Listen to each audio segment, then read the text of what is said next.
You're listening to Underground USA News. Friday, September 5, 2025. In a stunning display of tone-deafness, Virginia Senator Tim Kaine, a Democrat, likened the principles of America's Declaration of Independence to the theocratic regime of Iran, drawing sharp criticism from conservative commentators who view the comparison as an affront to the nation's founding values. Speaking at a recent event, Kaine suggested that the Declaration's emphasis on individual rights shares ideological similarities with Iran's governance, a remark that critics argue undermines the document's commitment to liberty and self-governance, while equating it with a murderous and repressive regime. This statement has fueled accusations of historical ignorance and raised concerns about the senator's understanding of America's foundational principles, particularly as the nation grapples with debates over its identity and global standing. Conservatives are calling for Kaine to clarify or retract his statement, emphasizing that such comparisons erode public trust in elected officials. It also raises concerns as to whether Democrats intend to start attacking the founding documents in a push to rescue Marxist-based globalism. Health and Human Services Secretary Robert F. Kennedy Jr. faced intense scrutiny during a Senate Finance Committee hearing on September 4th, defending his controversial ouster of CDC Director Susan Monarez and the subsequent resignations of 3 top agency officials. Kennedy argued that the CDC's failures during the COVID-19 pandemic, including what he called mismanagement and politicized science, necessitated a drastic overhaul to restore its focus on infectious diseases and public trust. Critics, including Democrat senators and over 1,000 current and former HHS staff, accused him of endangering public health by prioritizing ideological changes, particularly his overhaul of the Vaccine Advisory Panel with anti-vaccine activists. Kennedy's unapologetic stance, backed by the Trump administration's Make America Healthy Again agenda, underscored his commitment to reforming what he described as a broken agency, despite bipartisan concerns over vaccine access and agency stability. The Trump administration has escalated its fight against international crime by designating 2 Ecuadorian gangs, Los Lobos and Los Chaneros, as foreign terrorist organizations, signaling a robust strategy to dismantle narco-terrorist networks. U.S. Secretary of State Marco Rubio, speaking in Quito alongside Ecuadorian President Daniel Noboa, emphasized that this move enables enhanced intelligence sharing and financial targeting to disrupt these groups, which are linked to Mexico's Sinaloa cartel and Cartel de Jalisco Nueva Generación, and are blamed for Ecuador's surge in violence since the COVID-19 pandemic. Rubio's visit, coupled with a recent U.S. military strike on a Venezuelan drug vessel, underscores a no-nonsense approach to combating cartels, with Rubio stating the U.S. will support cooperative governments to blow up such threats if necessary. This designation equips the U.S. with tools to pursue these gangs' assets and members, reinforcing a commitment to regional security and curbing the flow of illicit drugs into American communities. Senate Republicans, led by Majority Leader John Thune, are poised to reform Senate rules to expedite the confirmation of President Trump's nominees, countering what they describe as unprecedented Democrat obstruction. The proposed changes, discussed in a recent GOP conference, focus on allowing multiple lower-level executive nominations to be voted on en bloc, bypassing the current system where a single senator's objection triggers prolonged procedural votes. This move, inspired by a 2023 proposal from Democrat Senator Amy Klobuchar, aims to clear a backlog of over 100 pending nominations, ensuring critical government positions are filled swiftly. Critics, including Senate Minority Leader Chuck Schumer, argue this undermines the Senate's constitutional role, but Republicans assert it's a necessary response to Democrats' refusal to fast-track even bipartisan-supported nominees, a tactic not seen in recent history. CBS News announced a significant change to its Face the Nation interview format, opting to broadcast only live or unedited live-to-tape interviews following backlash over the editing of Homeland Security Secretary Kristi Noem's recent appearance. The controversy erupted when Noem exposed CBS selective editing her August 31st interview, omitting nearly 4 minutes of her 16-minute discussion, particularly remarks about Kilmar Abrigo Garcia, a Salvadoran national facing human trafficking charges. The Department of Homeland Security and Nome criticized the edits as deceptive, prompting CBS to revise its policy to ensure full, unedited interviews are aired, with transcripts and videos posted online. This shift underscores the importance of maintaining trust in media, especially when public officials raise legitimate concerns about editorial practices. In a significant victory for Florida and the Trump administration's immigration agenda, the 11th U.S. Circuit Court of Appeals has blocked a federal judge's order to dismantle the controversial alligator Alcatraz detention facility in the Florida Everglades. The ruling, issued on September 4th, halts U.S. District Judge Kathleen Williams' preliminary injunction, which sought to shut down the state-run migrant detention center within 60 days due to environmental concerns raised by activist groups. Florida Attorney General James Uthmire hailed the decision as a triumph against judicial overreach, emphasizing the facility's role in addressing the nation's immigration crisis. The court's stay ensures that Alligator Alcatraz remains operational while the appeal process continues, preserving a key tool for detaining and deporting illegal immigrants, despite criticisms from environmentalists and open borders advocates. Federal authorities have shut down a sprawling migrant smuggling operation that facilitated the illegal entry of thousands of Cubans into the United States, charging fees ranging from $1,500 to $40,000 per person.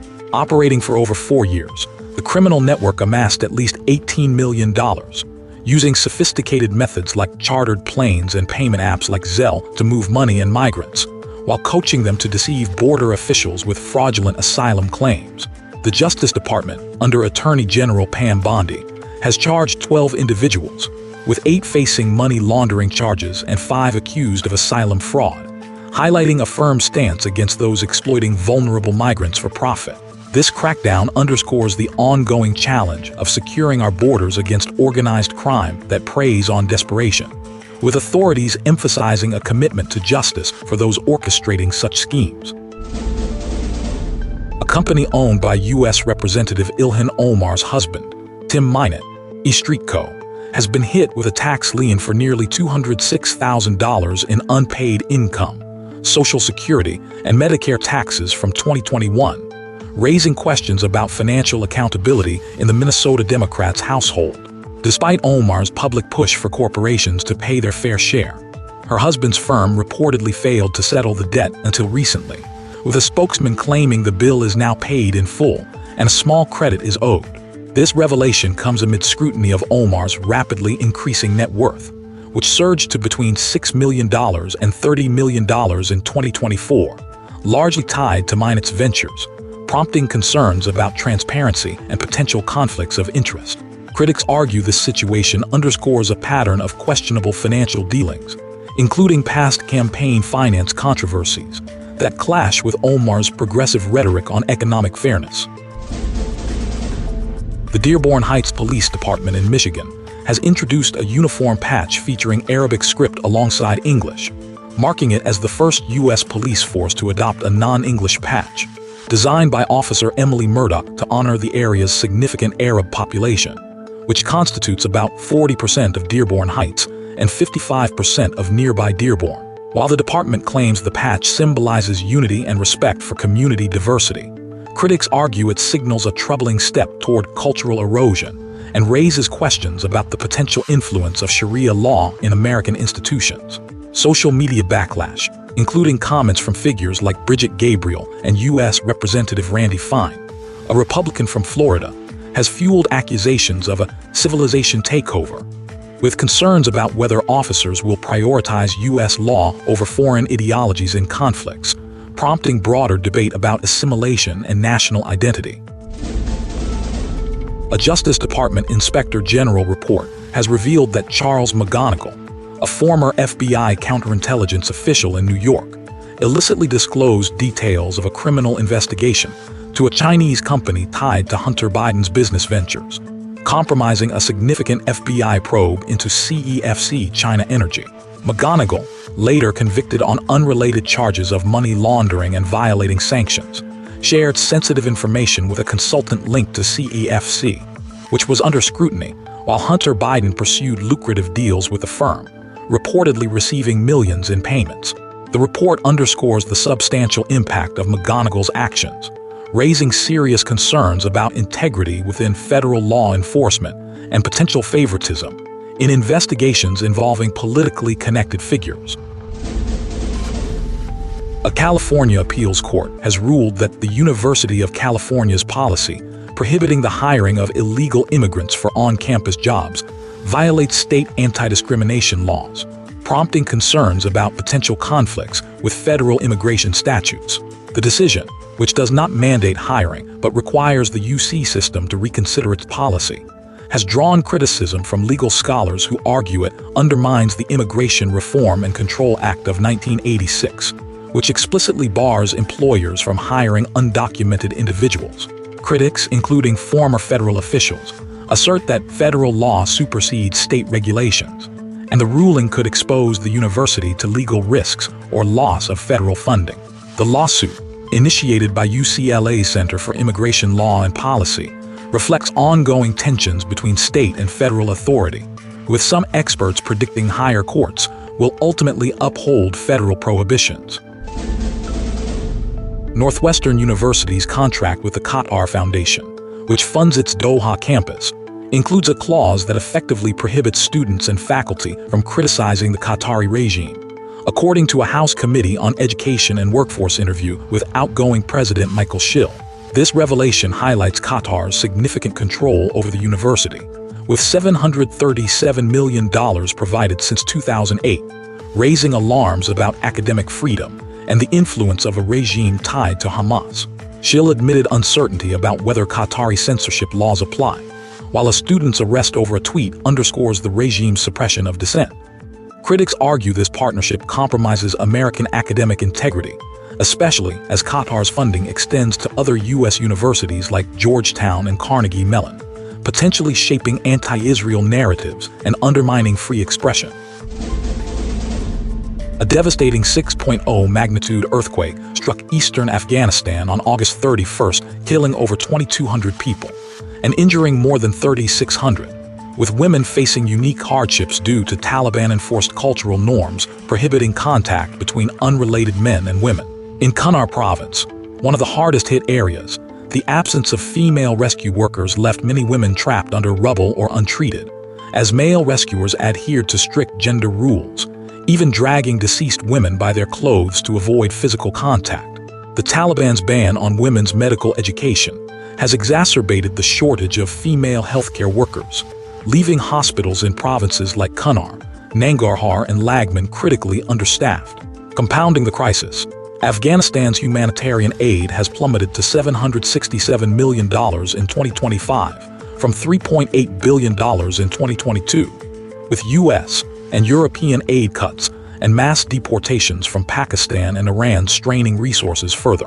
This disaster underscores the challenges of delivering aid in a nation where governance and ideology obstruct effective relief, particularly for women, and spotlights yet another shortcoming of the Biden administration's catastrophic withdrawal of U.S. forces from that nation.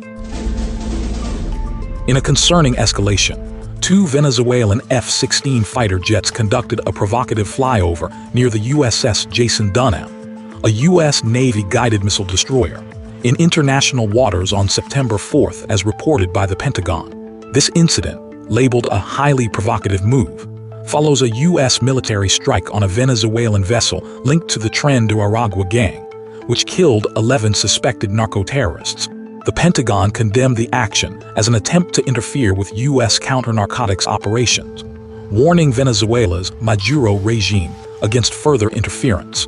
Secretary of State Marco Rubio reinforced the U.S. stance, labeling Maduro an indicted drug trafficker and signaling a tougher approach to regional drug cartels.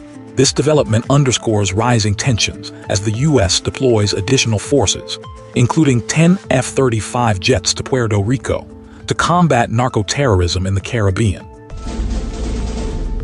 The Israel Defense Forces have escalated their ground offensive in Gaza City, securing control over approximately 40% of the city as part of Operation Gideon's Chariots, aimed at dismantling Hamas infrastructure and securing the release of 48 remaining hostages. Brigadier General Ephraim Effie, Affront emphasized the IDF's commitment to intensifying operations, with tens of thousands of reservists mobilized to target terror tunnels and Hamas strongholds in neighborhoods like Zaytun and Sheikh Radwan. Prime Minister Benjamin Netanyahu, facing pressure from President Trump, has dismissed Hamas's ceasefire proposals as insincere, prioritizing the disarmament of the terrorist group and the establishment of Israeli security control. The operation has prompted significant displacement, with up to 80,000 Palestinians reportedly leaving Gaza City, though thousands remain, raising concerns about humanitarian impacts amid the ongoing conflict. China's unveiling of the HQ-29 missile system at its Victory Day parade on September 3rd marks a significant step in its pursuit of military dominance, particularly in space. This advanced anti-ballistic missile and anti-satellite system, capable of intercepting ballistic missiles in mid-course and targeting low Earth orbit satellites, poses a direct challenge to U.S. space assets critical for reconnaissance, communication, and navigation. With a range exceeding 500 kilometers and equipped with kinetic kill vehicles, the HQ-29 enhances China's multi-layered air defense and underscores its anti-access area denial strategy, potentially disrupting American military operations in regions like the Indo-Pacific. This development, coupled with China's history of ASAT tests, raises concerns about the militarization of space and the vulnerability of U.S. satellites, prompting calls for strengthened American space defense measures to counter this growing threat.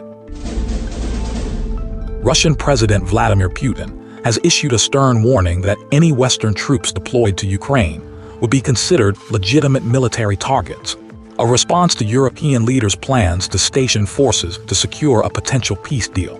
This comes as 26 European nations, encouraged by the Trump administration's offer of air power and intelligence, have committed to providing security guarantees for a post-war Ukraine, though details remain vague. Putin insists no such guarantees are needed if a peace agreement is reached, while Moscow's history of violating past agreements raises skepticism about its intentions.